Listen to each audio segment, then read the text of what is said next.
Comment éviter une erreur sournoise en Python? C'est ce qu'on va regarder ensemble dans cette vidéo. Si mon contenu vous plaît, vous pouvez partager sur vos réseaux et mettre un pouce vers le haut à cette vidéo.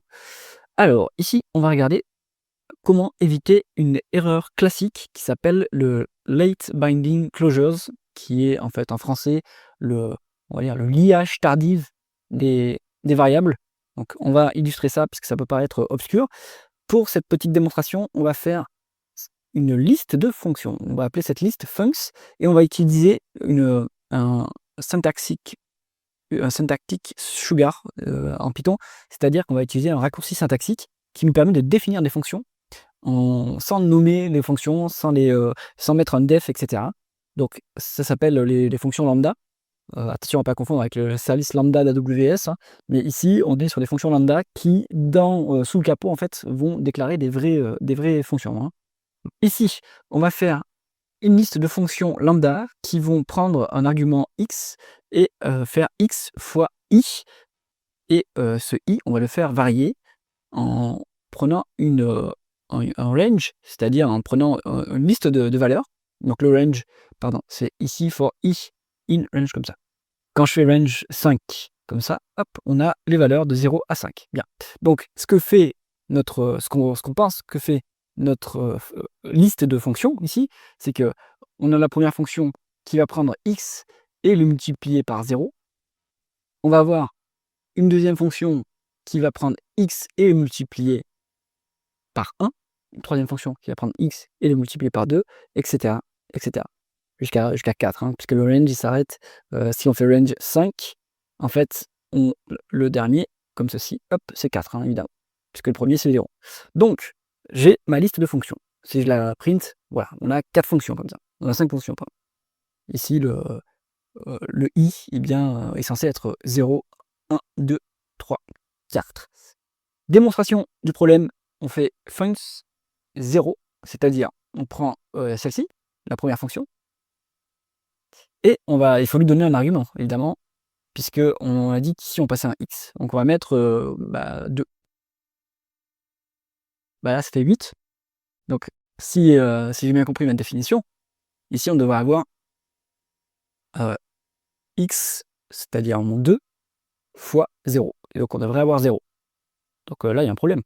Je fais la même chose, je prends la fonction, la fonction qui se trouve à l'emplacement 1, donc celle-ci. Celle-ci, on a un i qui est normalement égal à 1. Donc, si je passe fonction funcs 1 avec un argument 2, eh bien, je devrais avoir 2. Et là, j'ai 8. Alors, qu'est-ce qui se passe? Eh bien, c'est le problème. On peut en fait détailler ce qui se passe ici d'une façon plus lisible en faisant funcs égale liste vide for i in range 5. J'écris exactement la même chose qu'au-dessus, hein. Je fais funcs.append lambda x de point x fois i. Bon, c'est une autre façon d'écrire la même chose, hein, puisque ici c'est une compréhension de liste, et ici c'est une boucle avec un for, mais c'est bon, c'est exactement la même chose, hein, c'est juste qu'on a un raccourci au-dessus, ici c'est la syntaxe complète. Eh bien, quand je fais ça, est-ce que je vais avoir un résultat différent? Donc si je fais funcs 1, 2, parce que j'ai redéfini une fonction ici, donc funcs à l'index 1 avec l'argument 2, ça doit nous renvoyer 2, hein. À nouveau, c'est 8. Donc, c'est pas la compréhension de liste, hein, qui est un problème. C'est en réalité le problème de late binding. On a notre i qui n'est pas évalué à chaque tour de boucle. Donc, on peut faire la démonstration. Si ici, je fais print i, hop, on va voir le i. Alors, lui, le i, il s'incrémente, mais le i ne se résout qu'à l'appel de la fonction lambda. Pas au moment de sa création, puisqu'ici, en fait, le i est recréé à chaque fois avec une nouvelle valeur, hein, elle est incrémentée, cette valeur, de 0 à 4.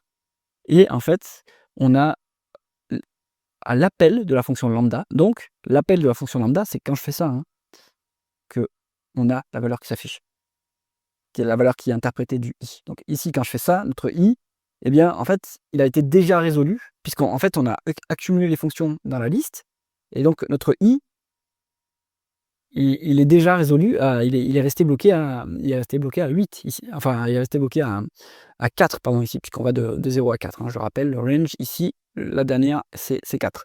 Donc on peut avoir la démonstration que dans la boucle ça marche. Si je fais, donc pour l'index 0, je vais pas pouvoir faire, enfin, je vais pouvoir le faire comme ça. Tac, si je fais print funcs ici, donc on prend la fonction qui a un index i et on lui passe 2 par exemple. Là normalement, ça doit marcher. Et c'est le cas. Donc donc là on a le premier tour de boucle, eh bien le i vaut 0. On ajoute la fonction, on lui donne, on prend la fonction à l'index 0 et on lui passe en argument 2. Bon 0 fois 2, 0.